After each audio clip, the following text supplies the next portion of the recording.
काय सांगाल? मी डॉक्टर बाबासाहेब आंबेडकरांचं बनारस विश्वविद्यालयामध्ये 53-54ला त्यांनी असं जे वक्तव्य केलं ते पुन्हा आज या ठिकाणी असताना मांडतो. त्यांनी असं मांडलं की भारतीय नागरिक हा क्रॉसरोडवरती आहे किंवा पॅरलल जाणाऱ्या रेल्वे पटरीवरती आहे. या दोन्हीही कधी एकमेकाला भेटणार नाहीत, मिळणार नाहीत, समाविष्ट होणार नाहीत.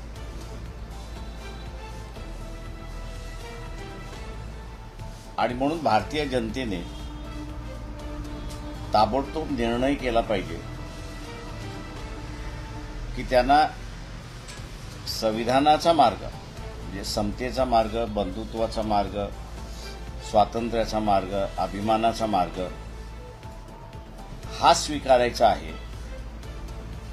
की मनुस्मृतीने दिलेली व्यवस्था, अपमानित व्यवस्था की ज्याच्यामध्ये एकमेकांचा द्वेष करणं हा समाविष्ट आहे, एकमेकाला न स्वीकारणं हा त्याच्यातला मार्ग आहे. हे दोन मार्ग आहेत. या दोन मार्गापैकी त्यांना असताना एक मार्ग स्वीकारावा लागेल अशी परिस्थिती आहे.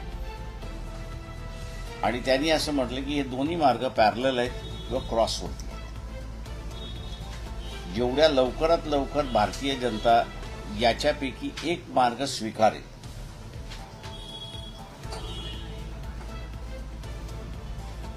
तेवढ्याच लवकरात लवकर या देशामध्ये प्रगती आणि विकास करायला सुरुवात होईल अशी असणारी परिस्थिती आहे. आजही 75 वर्षांनंतर आपण असं पाहिलं तर पुन्हा आरएसएस, भारतीय जनता पक्ष यांनी दाखवून दिलं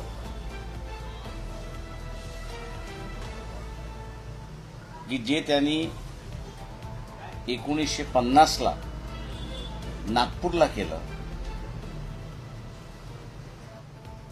सरदार पटेल यांच्या करारनामा झाला त्या संदर्भात त्यांनी असं केला की एका बाजूला भारतीय फ्लॅग तिरंगा हा फडकावण्यात आला. त्याच्या लगेच 2 मिनिटांनंतर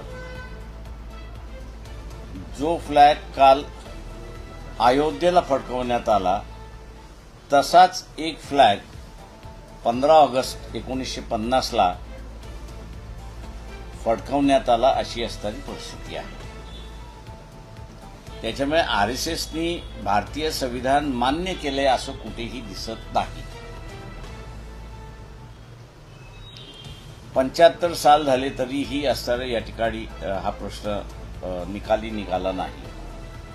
आणि म्हणून कालच्या संविधान सन्मान दिनाच्या निमित्ताने तो मी आता ऐरणीवरती असताना आणलेला आहे की संविधानवादी एका बाजूला आणि संविधान विरोधी एका बाजूला हा कुठेतरी एकदा फैसला झाला तर मी असं म्हणेन की आज आपली असणारी इंडस्ट्रियल किंवा मिलिटरी डिपेंडन्सी ही दुसऱ्या देशांवरती आहे आणि ती आपल्याला असणारं एक्सप्लॉइट करतात आहेत, त्याला कुठेतरी असणारं फुल स्टॉप घालता येईल अशी असणारी परिस्थिती आहे.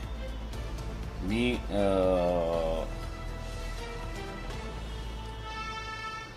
जे सेक्युलर पॉलिटिकल पार्टीज आहेत त्यांना आव्हान करतोय की त्यांनी हा लढा ज्या ज्या राज्यामध्ये ते स्ट्रॉंग आहेत त्यांनी त्या राज्यांमध्ये असताना हा लढा सुरुवात केला पाहिजे. संविधानवादी आणि संविधान विरोधी याच्यापैकी एकच कोणतरी टिकला पाहिजे अशी असणारी परिस्थिती आहे. आणि ती मला वाटतं जेवढे लवकरात लवकर निर्माण होईल तेवढं मी असताना मानतो की देशाच्या हिताचं आहे अशी परिस्थिती आहे. पण मग कालचा जो झेंडा फडकवला गेला तो जाणीवपूर्वक त्यासाठी कालचा दिवस हो, निवडला गेला कालचा. असं तुम्हाला म्हणायचं? जाणीवपूर्वक निवडण्यात आला, जाणीवपूर्वक तो करण्यात आला. म्हणून मी आपल्या सगळ्यांना असताना म्हणणार आहे की 1950चं नागपूरमध्ये केलेलं फ्लॅग हॉइस्टिंग याचं दूरदर्शनकडे रील्स आहेत त्या काळच्या, त्या आणि कालचं झालेलं असणारं जे आहे ते लोकांना फक्त उजाला करण्यासाठी, माहिती होण्यासाठी की ह्यांनी अजून ते भांडण मिटवलेलं नाही हे दिसतं. तर पण अशा पद्धतीने पंतप्रधान मोदी असतील किंवा राष्ट्रीय स्वयंसेवक संघाचे सरसंघचालक मोहन भागवत हे त्या कार्यक्रमाला उपस्थित राहतात आणि अशा पद्धतीने मोठा धर्मध्वज जो फडकवला जातो, म्हणजे कुठेतरी हिंदू या देशामध्ये मोठा डॉमिनेंट आहे हेच दाखवण्याचा उद्देश आहे. नाही, माझं म्हणणं असं आहे की हिंदू इथे डॉमिनंट आहे. दुर्दैवाने मी असं म्हणेन की यांचा पास्ट इतिहास जर आपण असं बघितला तर इथे युतीचं सरकार असं जर म्हटलं आपण पहिलं 1935 साली 30 साली ब्रिटिश इंडिया ऍक्ट मंजूर झाला आणि त्याच्या खाली पहिले इलेक्शन झाल्या. त्या पहिल्या इलेक्शन्समध्ये युतीचं सरकार अशी जी कन्सेप्ट आली, त्या कन्सेप्टमध्ये मुस्लिम लीग आणि हिंदू महासभा, मुस्लिम लीग आणि हिंदू महासभा यांचं 3 राज्यांमध्ये मिलीजुली सरकार होतं, म्हणजे अलायन्स गव्हर्नमेंट होता. त्याच्यामुळे असणारं हिंदू महासभा त्या काळची आणि त्यावेळेची RSS हे दोन्ही एकच संघटन होतं. त्याच्यामध्ये काही हे नाही, दोन्ही एकच संघटन होतं, फक्त दोघांचा रोल ब्रिटिशांच्या ह्याच्यामध्ये वेगळा होता. आज जो मुस्लिम द्वेष सांगत आहेत तो सत्ता स्थापन होताना त्यावेळेस दिसत नव्हता, अशी परिस्थिती आहे. त्याच्यामुळे असणारं दाखवायचे दात वेगळे आणि खाण्याचे दात वेगळे अशी असणारी परिस्थिती आहे. सर, मुंबई महानगरपालिका आणि त्याचसोबतच इतर महानगरपालिकांच्या निवडणुका आता होऊ घातलेल्या आहेत. सगळ्या महानगरपालिकांमध्ये सध्या मतदार यादीचा घोळ जो आहे तो मोठ्या प्रमाणात समोर येताना पाहायला मिळतो. एकट्या मुंबईमध्ये जवळपास 11 लाख मतदार हे सगळे वाढलेले आहेत अशी सगळी मतदार यादीमधनं माहिती समोर येते. स्वतः मुंबईच्या माजी महापौर राहिलेले आहेत किशोर पेडणेकर, त्यांचं देखील दुबार मतदार यादीमध्ये नाव नोंदवलेलं आहे, त्यांचं नाव आहे दुबार मतदार. म्हणजे थोडक्यात ज्यांच्या नावाच्या पुढे स्टार असणार आहे, अनेकांना अशी भीती वाटते की त्यांना मतदान करता येणार नाही आणि जाणीवपूर्वक विरोधकांना डावलण्याचा हा एक प्रकारचा डाव असल्याचं म्हटलं जातं. ते ज्यांच्याकडे मला वाटतं जे काही इलेक्शन कमिशनच्या अधिकाऱ्यांकडून मी जी काही माहिती घेतली त्याच्यामध्ये ते म्हटले ज्यांचं स्टार आहे त्यांच्याकडून लिहून घेतल्या जाणार की ते मतदान कुठे करणार, हमीपत्र. आणि एकदा का ते आम्ही त्यांना म्हणतोय ते ॲफिडेव्हिट स्वरूपामध्ये घ्या.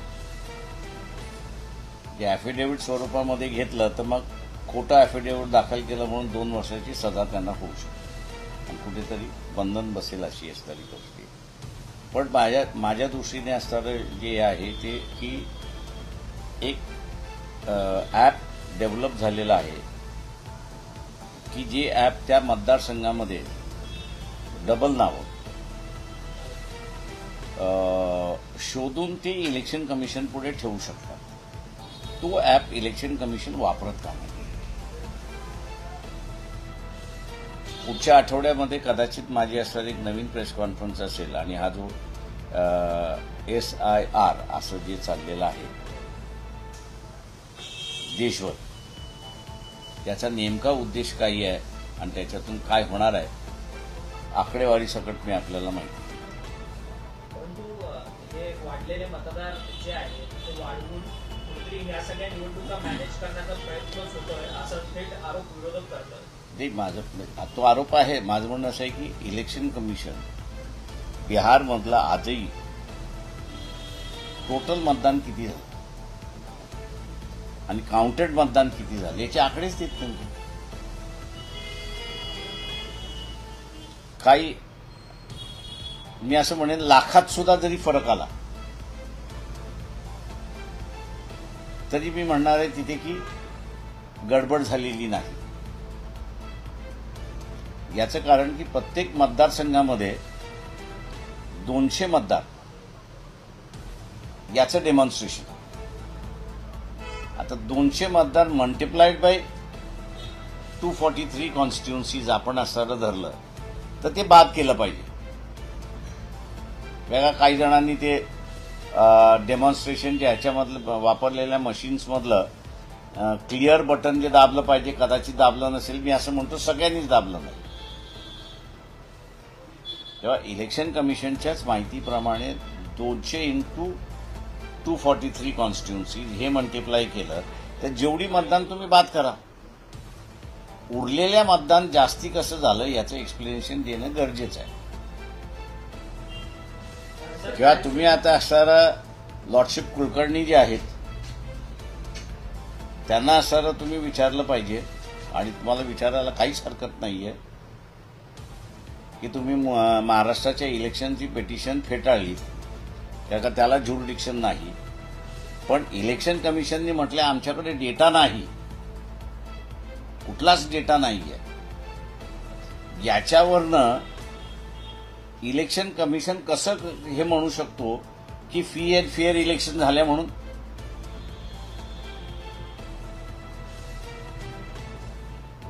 त्याच्यामुळे ज्युडिशरी सुद्धा ऍट फॉल्ट आहे अशी परिस्थिती आहे.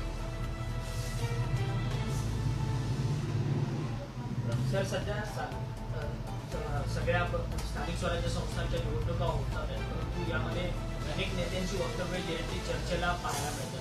अलीकडेच काल गुलाबराव पाटलांनी एक वक्तव्य केलं की नगर विकास खातं याच्यामध्ये खूप मोठा माल आहे आणि 1 तारखेला तुम्ही तयार राहा, 1 तारखेला लक्ष्मी येईल असं लक्ष्मी दर्शन होईल असं म्हटलं. लक्ष्मी दर्शन कोणाला होणार? लोकांना होणार की उमेदवाराला होणार, मतदाराला होणार? माझं म्हणणं आहे मतदारांनी सरळ म्हटलंय की त्यांनी दिलेली लक्ष्मी नाही तर तुम्ही डिमांड केलेली लक्ष्मी मिळत असेल तर मतदान करा. तुम्ही असं सरळ म्हणा की मला 2 गाई आणि एक म्हैस विकत घ्यायची आहे, त्याचे एवढे होतात.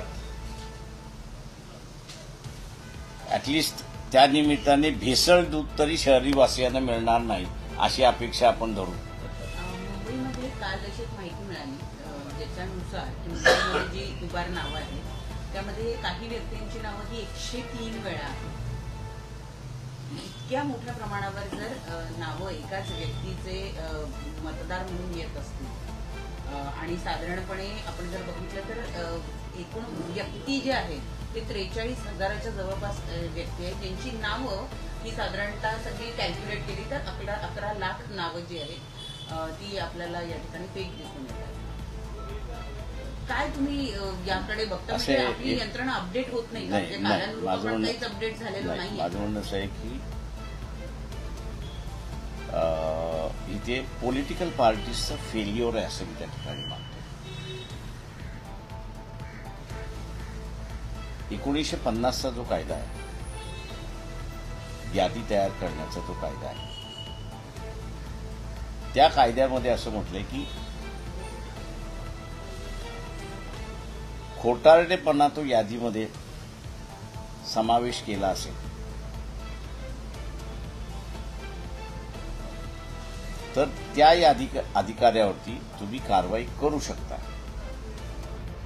त्या अधिकाऱ्याला कुठलंही सेंट्रल गव्हर्नमेंट स्टेट गव्हर्नमेंटचं प्रोटेक्शन नाही.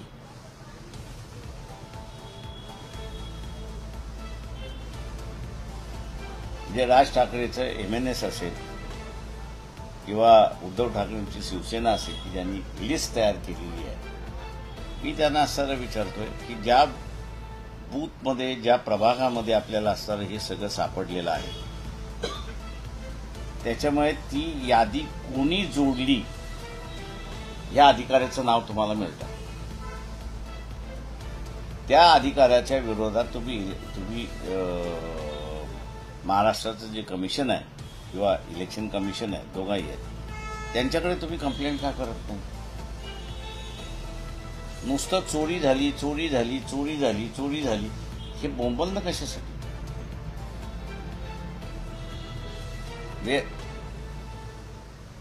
इथे कुठेतरी मला कॉम्प्रोमाइजचा वास येतो की सरकारच्या विरोधात आपण असणारा म्हणजे हा बेनिफिट सरकारलाच होणार. तेव्हा सरकारच्या विरोधामध्ये आपण पूर्णपणे गेलो तर आपले मेलेले मुर्दे जागृत करतात की काय याची भीती आहे.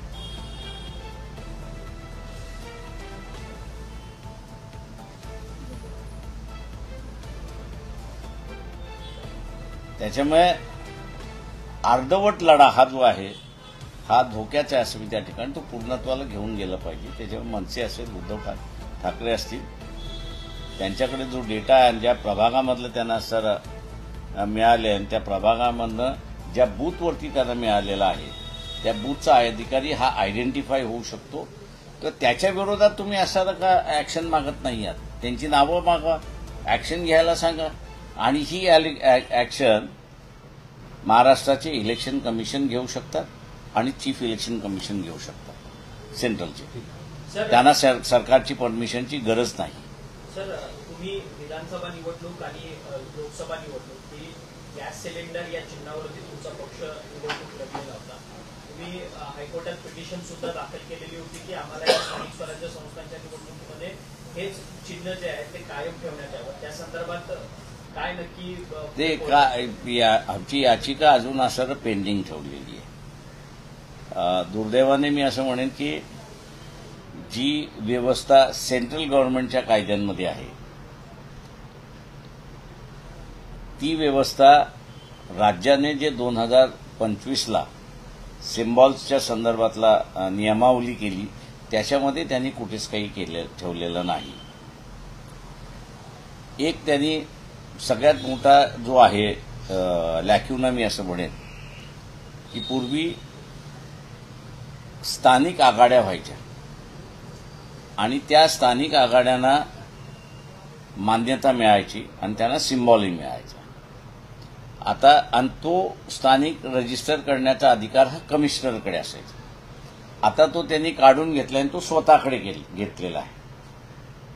त्याच्यामध्ये अडचण अशी झालेली आहे की आघाड्या झाल्या, रजिस्टर झाल्या यांच्याकडे, एकंदरीत 400-450 आघाड्या रजिस्टर्ड झाल्या माझ्या माहितीप्रमाणे, पण त्याच्यापैकी अनेक जणांना त्याचा बेनिफिटच मिळाला नाही. याचं कारण की अध्यक्षाची निवडणूक वेगळी आहे आणि नगरसेवकाची निवडणूक वेगळी आहे. आता आघाडी होते कशासाठी? तर अध्यक्ष आणि नगरसेवक ते एकत्र मिळूनच. यांनी या आघाड्यांच्या संदर्भातलं सिम्बॉल कसं करावं याची नियमावलीच केली नाही. आणि म्हणून आमच्या पिटिशनच्या मार्फत कोर्टाने ती असताना होल्ड ऑन करून ठेवलेली आहे. परंतु स्थानिक रिटर्निंग ऑफिसर जे आहेत त्या स्थानिक रिटर्निंग ऑफिसर्सना आम्ही असताना पत्र काल दिलेली आहे आणि आज माझ्या अंदाजानं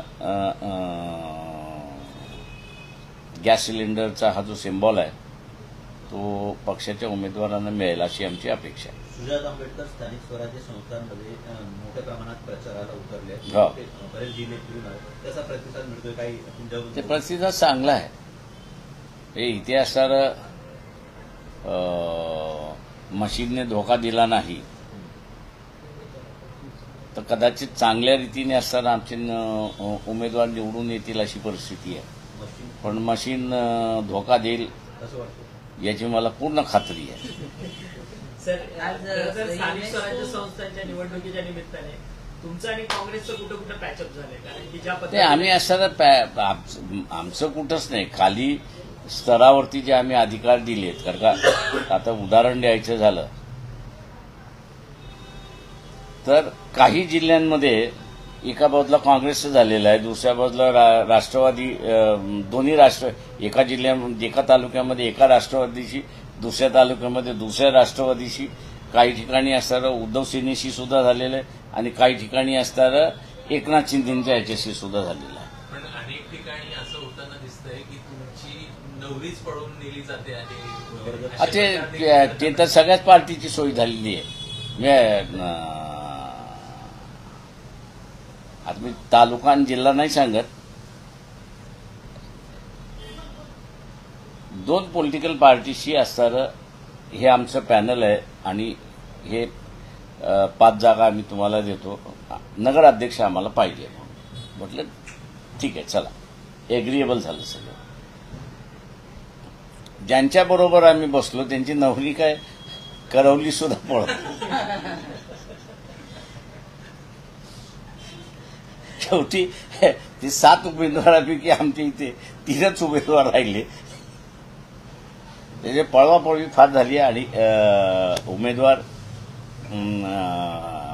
ज्याला आपल्याला म्हणता येईल की मालामाल झाले असणारे काही उमेदवार हे आहेत. म्हणजे आताच साधारणतः 100 नगरसेवक जे आहेत ते आधीच भाजपचे बिनविरोध निवडून आलेले आहेत. याकडे तुम्ही कसं पाहता? ते मी म्हणालो ना त्याच्यामध्ये की आता जिथे आता सांगत नगरपालिका मेन्शन करत नाहीये, जिथे 3च उमेदवार आहेत आणि उरलेले सगळे निघून गेलेले आहेत, तुम्हाला तिथे 3 उमेदवार त्यांच्या बिनविरोध निवडून आलेत अशी परिस्थिती आहे. हे यावेळेस पैशाचा नुसतं उमेदवार पळवण्यापर्यंत नाही, पण सूचक जो आहे त्या सूचकाला सुद्धा 2-2, 3-3, 4-4, 5-5 लाख. एकाने मला फोन करून विचारलं, सर मी विड्रॉ होतोय. म्हटलं काय? 5 लाख म्हणतात. तर म्हटलं विड्रॉ हो तू म्हटलं होतं, पण त्याची फॉर्म भरण्याच्या अगोदरच त्यांनी असं, पण एक म्हटलं अगोदर असं कर, त्याला दुसरा म्हटलं सूचक तरी दे. हा तेवढं करतो मी. लक्ष्मी दर्शन मोठ्या प्रमाणात आहे. चालू आहे, मात्र त्यासोबतच काही ठिकाणी मारहाण देखील सुरू झालेली आहे, अपहरण सुद्धा केलं जातं, अशा सुद्धा घटना. आज जिल्हा काँग्रेसचे जिल्हाध्यक्ष आहेत अहिल्यानगरचे, त्यांचं अपहरण केलं. मॉर्निंग वॉकला गेलेले असताना त्यांचं अपहरण केलं. तर अशा घटना ते अपहरण केलेलं आहे. त्याच्यानंतर दुसरं जे आहे ते त्याच जिल्ह्यामध्ये आमचे जे नगराध्यक्षासाठी उभे आहेत त्यांचंही अपहरण झालेलं आहे. आणि त्यांना म्हटले तो सुरक्षित राहील, काळजी करू नका, फक्त आपण असं हा पळवलेला आहे, याला प्रचाराचा मुद्दा करा. आता झालंय असं की त्याला आणूही शकत नाहीत आणि त्याला सोडूही शकत नाहीत. आणि लोकांमधला राग वाटतोय. म्हटलं लोकांमधला राग हा म्हटलं मतदानामध्ये कन्व्हर्ट करा. तुम्हाला सिच्युएशन वापरता आली पाहिजे असं मी म्हणत. आज पैशांचा हा सगळा खेळ सुरू आहे निवडणुकीमध्ये. यातच राजकीय वक्तव्य रंगताना पाहायला मिळतात. अजित पवार म्हणतात की तुम्ही मला मतदान दिलं तर माझ्या हातात सगळ्या निधी आहेत, निधीच्या चाव्या आहेत. आणि चंद्रकांत पाटील म्हणतात की जरी त्यांच्याकडे तिजोरी असली तरी तिजोरीचे मालक आमच्याकडे. आता हे बरोबर आहे त्याच्यामध्ये, पण त्यांच्यामध्ये एक लक्षात घेतलं पाहिजे की ज्या तऱ्हेनं बीजेपी त्यांना नाचवते त्या तऱ्हेने मतदार सुद्धा त्यांना नाचवू शकतो.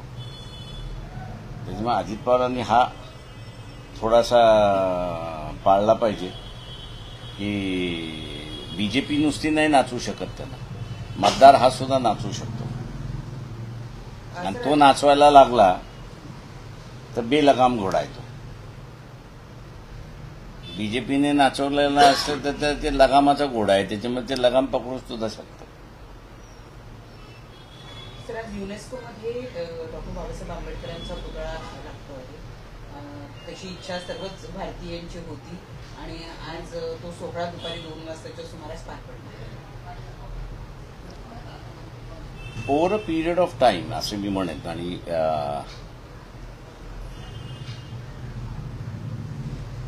मी हे जे नेल्सन मंडेला यांचं असणारं आंदोलन यशस्वी झालं साऊथ आफ्रिकेमध्ये. बोथा सरकार जाऊन त्यांचं सरकार आलं आणि अचानकपणे जगामध्ये सोशल अजेंड्यावरती व्हॅक्यूम क्रिएट झाला की अख्खं जग ॲपटाईट काळा गोरा वादातून मिटला तो आणि जग बाहेर पडलं त्याच्यातून. त्याच्यामुळे आता आपण करायचं काय. यासाठी युनायटेड नेशन्समध्ये एक 7 वर्ष चर्चा होत एक नवीन थीम तयार झाली आणि ती म्हणजे elimination of all forms of discrimination. म्हणजे जेवढ्या पद्धतीचे डिस्क्रिमिनेशन आहे ते संपवणं आता युनायटेड नेशन्सची असणारी जबाबदारी आहे. त्या ह्याच्यामध्ये अटल बिहारी वाजपेयी पंतप्रधान होते, बीजेपीचं सरकार होतं. ॲज युजल यांच्याप्रमाणे आमच्या इथे डिस्क्रिमिनेशन नाही, काही नाही ते सगळं सुरुवात झालं. आणि कुठल्याही मुलं ह्यांचा विरोध व्हायचा लागला.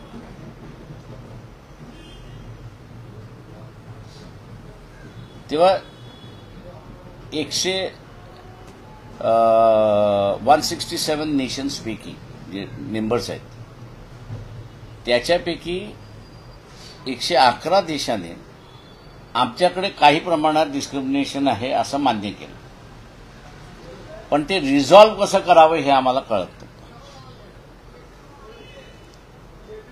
तर त्या ह्याच्यामध्ये आम्ही जे एनजीओ म्हणून होतो भारतीय म्हणून तिथे ते आम्ही मग असं म्हटलं की डिस्क्रिमिनेशन आमच्याकडे आहेत, या पद्धतीचे डिस्क्रिमिनेशन या पद्धतीचे, पण आमच्याकडे कॉन्स्टिट्युशनल मशिनरी आहे की जी या डिस्क्रिमिनेशनला ऍड्रेस करत जाते. ती म्हटलं इफेक्टिव्ह नाहीये याचं एकच कारण की ती सेन्सिटाईज नाहीये. आम्ही आता प्रयत्न करतोय तिला सेन्सिटाईज करायला आणि ती सेन्सिटाईज झाली तर त्याच्यामधला आहे.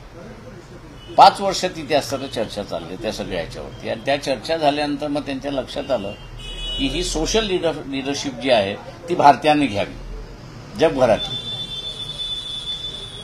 मी लोकसभेमध्ये सदस्य होतो म्हणून असताना अटल बिहारी वाजपेयींशी बोललोय की ही लिडरशिप येऊ शकते.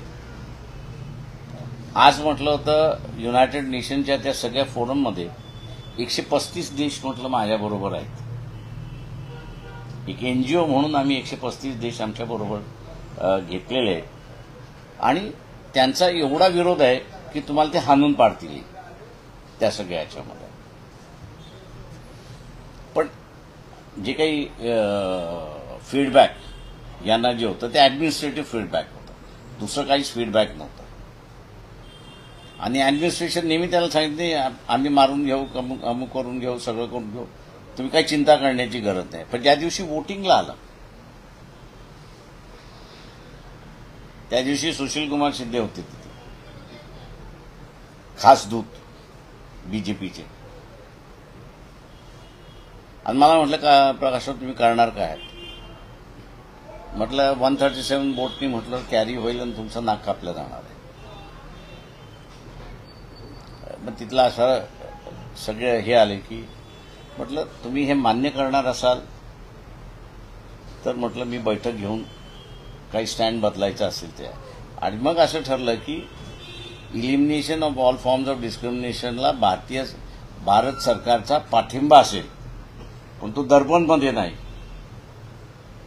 तो न्यूयॉर्कच्या जनरल असेंब्लीमध्ये असेल. म्हटलं आम्हाला अजेंडा आला पाहिजे याच्यामध्ये. आणि तिथून तो असताना एक्सेप्ट झाला अशी असणारी परिस्थिती आहे. आणि त्याच्यानंतर मग कन्सेप्ट ऑफ रॅपोर्टर्स ही निर्माण झाली. प्रत्येक देशामध्ये पाठवायचं त्या ह्याच्यामध्ये ते बरेच जण त्या ह्याच्यातले भारतामधले येऊन गेले, स्टडी करून घेतले त्या ह्याच्यामध्ये. आणि तिथे मग एक दिसतं की युनायटेड नेशन्समध्ये मग हा जो सोशल रिफॉर्मचा अजेंडा जो घ्यायचा आहे तो सोशल रिफॉर्मचा अजेंडा अवतीभोवती जो फिरतोय तो बाबासाहेबांच्या अवतीभोवती फिरत होता आणि म्हणून त्यांचे एक 14 एप्रिलला पहिल्यांदा स्पेशल सेशन झाले, अनेक वर्ष झाली. आता त्यांनी तो डिसिजन घेतला की नाही आपण असं एक मॉन्युमेंट उभं करू, असं त्यांचा तो डिसिजन.